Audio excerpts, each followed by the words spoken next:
Yo, what's going on, guys? Crispy Flakes here. Welcome to Extra Crispy. So it's NBA playing tournament week. I want to let you guys know over on my main channel, Crispy Flakes, I did an entire breakdown of my predictions. So if you guys want to check out that video, by the way, over on that channel, guys, I do have a challenge going on right now where basically all my videos, for every 100 likes it gets, I do a push-up in the next video, man. So the video, my last one got like 3,000. So I do damn 30 push-ups, man. So, trying to get in shape. So you guys want to go show support on the main channel, Crispy Flakes. Link to that in the description below would be greatly appreciated. Before today's video, man, we got LeBron says Steph Curry should win NBA MVP, bro. I'm so sick of this soft-ass league at times, man. I'm not going to lie, bro. Like, I understand showing, like, respect towards the other players and stuff like that, bro. But LeBron, you literally play Steph Curry soon. And then we got damn John Morant saying he's MVP, bro. You gotta get past him too, man. Gotta put, like this shit is not the stuff you say before you about to damn play against somebody, bro. I'm just saying. Maybe that's just old head mindset over here, man, but I don't like it. I do not like it. It's okay to think that way. It's okay to say it at some point in the season. But, man, Steph Curry going to go out there and be like, well, LeBron said I'm MVP, so I'm going to damn drop 60 on him. And then, oh, shit, bro, John Morant said I'm MVP, I'm going to drop 70 on him, bro. Maybe it's a way to soften him up. I don't really know, man. Or maybe LeBron's recruiting Steph Curry to the Lakers. I don't really know, man. But we're going to check this out, see what Stephen A's got to say about it. Max Kellerman, let's get it, bro. LeBron's being sincere there, saying that Steph's MVP, and then keep in mind they're playing each other Wednesday. Well, I'm not going to question his sincerity with it. I'm just going to say I think it's some gamesmanship there. And to me, I'm one of those people. Listen, it's no big deal. I ain't losing sleep over it. But I prefer, let me just put it to you this way, because I'm going to be nice this one. I'm going to be nice, man. I'll say honestly, when it comes down to it, too, man, like, yeah, I respect that Steph Curry won the scoring title and everything like that, man. It's phenomenal to see, especially at his age. But I just feel like there's so much hate towards Jokic. Like, I don't get it, man. Like, Jokic has put up beast-ass numbers. And the Denver Nuggets lost, like, Jamal Murray. And I realize Steph Curry has the team, but, I mean, they're like in the play-in tournament, right? I mean, I guess they would not be there without Steph, so that is value. But I'm pretty sure you could say that about any sort of playoff team when it comes to their best player, man. Like, Lakers ain't there without LeBron. I mean, Denver's not there without Jokic. 76ers ain't there without Embiid. So I do respect Steph Curry got him there, but I think there's a difference between being the MVP and also just being a great player on a team or being the best player on a team. So I don't know, man. I feel like Jokic is getting a lot of hate this year for some reason. Like, you don't really see a lot of NBA players even saying, like, Jokic should win it. Maybe he shouldn't. Maybe I'm just wrong. I'm not going to aim into the direction of LeBron James here. But I want a little animosity. Thank you. I want LeBron knowing that Steph is coming to slay the king. You see what I'm saying? And what's up? We ready. I want that. One of the things that guys from the past, and again, I'm relatively old school, and guys from the past, I really, really appreciated it. You don't have to go to the extreme of Pat Riley where he didn't want guys being friends at all off the court and stuff like that. But I also don't want you on the court singing Kumbaya to one another. Thank you. 100%. I don't need all that. That doesn't even got to be like an old head mindset. That could just be a competitive mindset. I mean, if you really think about it, it's not like LeBron's some young player. Like, LeBron was back around in the early 2000s, so. I mean, we about to go at it. You see what I'm saying? And the intrigue that comes with just a touch of animus before you encounter one another is appealing to the viewer. And that is something that LeBron James almost has never, ever given up. He's such a likable guy. And bro, what a shot by Curry right there, man. He loves on them. They love on him. He's Pause. a lot of fun. They joke around and stuff like that. I remember years ago when him and D-Wade were going up against each other after they left.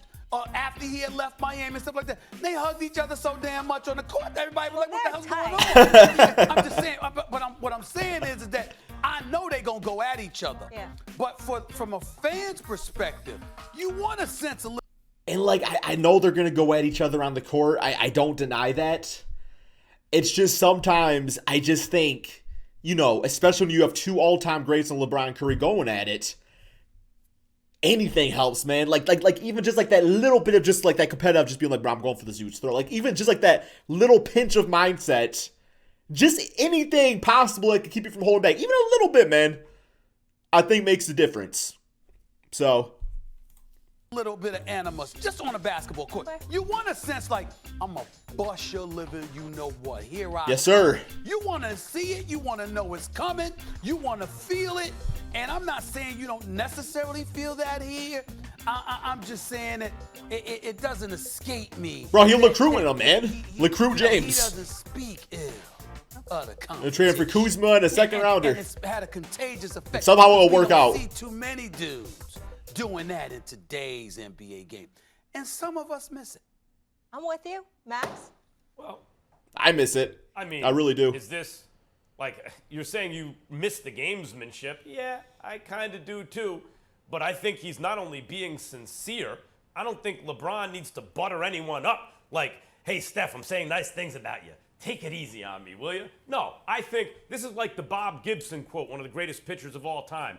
He said, the best catch ever is like watching the girls go by. The prettiest one is the last one you saw. That's the best catch ever. Same thing here with LeBron and Steph and MVP, I think. I've been at Walmart before, and it's not the pretty ones you see. It's like, what the hell is that one wearing over there, man? I'm just joking. It's called people watching, I guess. That's what they called it. I don't know, man. Let's continue. He's seeing a league where, look, James Harden was balling, got hurt. Embiid was balling. LeBron was balling. KD was balling. They all got hurt. Jokic been balling wire to wire. But the Dame, for a lot of the season, they looked like he got tired, right? Or a little hurt. There's a trillion great Steph players. Curry not only had a really good season the whole time, but put the pedal to the metal recently. Last month or so, he's been out of Recency his bias. mind. So the lasting impression that LeBron has about Steph is that. And if you ask him about it, he's going to tell you that's the MVP. I don't think he's sitting down and like really thinking about from beginning to end. Maybe he is, because Steph has played himself, I think, into the number 2 spot behind Jokic. But I can't blame a dude, especially I don't disagree if with you're gonna that. compete against that guy. Like, what do you have to brace for?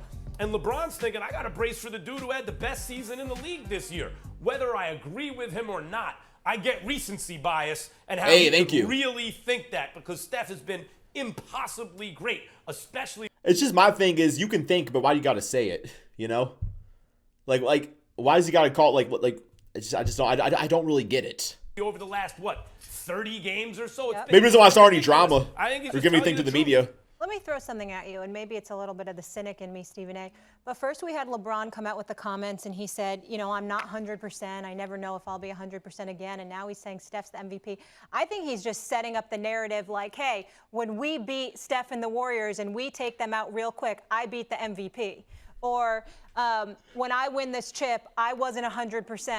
And he Or I'm not a LeBron hater, guys. I like LeBron James. He's fun to watch and everything. But I will say every single season, it's not. I'm not the one that does this, but anytime you see like anything happen with LeBron, you have the LeBron haters say, "Well, it's just LeBron. It's just an excuse right here. Just here's an excuse if he gets eliminated, man. He got injured, or Kevin Love got injured, or somebody wasn't playing great." I mean, in a way. You know, it could really be used either way, man. Where maybe like this is not LeBron's intent, but we all know for 100% now, man, that where it's like, you know, the LeBron lovers out there are going to be saying, you know, like, oh, I mean, LeBron's ankle wasn't 100%. He's not 100% anymore. Or, I mean, Steph Curry he should have been the MVP. So it almost does set up like an excuse narrative, which is why I'm just like, less talk, more play. Like let us invent the narrative as we view it. just setting us up here, and that's kind of the direction of where he's going with it. I wouldn't accuse him of that. He clarified his position about never being 100% last night when he spoke, or Saturday rather. What'd he say? Spoke to the media. He said maybe he should have clarified it, and people ran with it. Well, damn it, it was because there's a lot of people that don't know the game, didn't know what he meant, and he knew that, and that's who he was speaking to when he said it. So he's the one that left it out there. But what he was saying is that, you know what, you never feel fresh. Once you start playing in this game, you're never 100% a game. You might be 99%, but you're never 100. There's always some little tweak or whatever that you could afford to you could afford to have at your disposal. That's all he meant by that, and I don't think it's one of those situations. I mean, you damn look at Allen Iverson. Iverson played with an injury every single night. Like Iverson, he was probably 40%. He was still a damn best shooting guard out there, bro. Situations where he's saying, okay, if I'm not 100% and I still slayed the giant, that is Steph Curry. Believe it or not, even though. But if nobody's ever 100%, then that still puts you on an equal playing field. So it's not really something you can say. I mean, if nobody's 100%, right? It's like you're still equal then. Steph Curry is lethal. LeBron has bigger fish to fry. The fact is, you're the reigning defending NBA champion. Utah. Bro, we talking playing tournament. It's so funny. Denver. Nobody cares they about the all damn are playoffs there right now. waiting for you with home court advantage. And if you get through them, the Brooklyn Nets with Kyrie, and I say Kyrie instead of KD because even though we know KD would love to be universally recognized as the best in the world and what have you, as opposed to LeBron, KD wasn't LeBron's former teammate. KD wasn't the one that wanted out from playing under LeBron's shadow. That would be Kyrie Irving. And so Kyrie Irving Be an amazing going to the matchup. finals against LeBron James, that would be headline material all day, every day when it comes to those two going at it and putting on a show on the court if the finals came to that. LeBron actually has bigger fish to fry than Steph. It's just that Steph is so lethal, Steph could interrupt everything by knocking. He might got more fish to fry, but in the end of the day, I mean, you know, Steph Curry, bro, you might put that damn line on the water. You got a big-ass shark on it. Like, you can't ignore it, right? You can't ignore it. The Lakers off Wednesday night, even though that wouldn't eliminate the Lakers from the possibility of making the postseason. Max? I mean, when Stephen A. talks about gamesmanship, Stephen A., you actually told me my favorite sports story of all time, and it was about Michael Jordan. And I'll just give you the cliff notes, everybody, that Jordan used to antagonize opponents before playoff games. You love to see and when it. Stephen A., you told me this story, I was like, yeah, of course, because he wants to throw them off their game. Muhammad Ali used to do the same thing, right? Get him angry, get him off kilter, and you take advantage.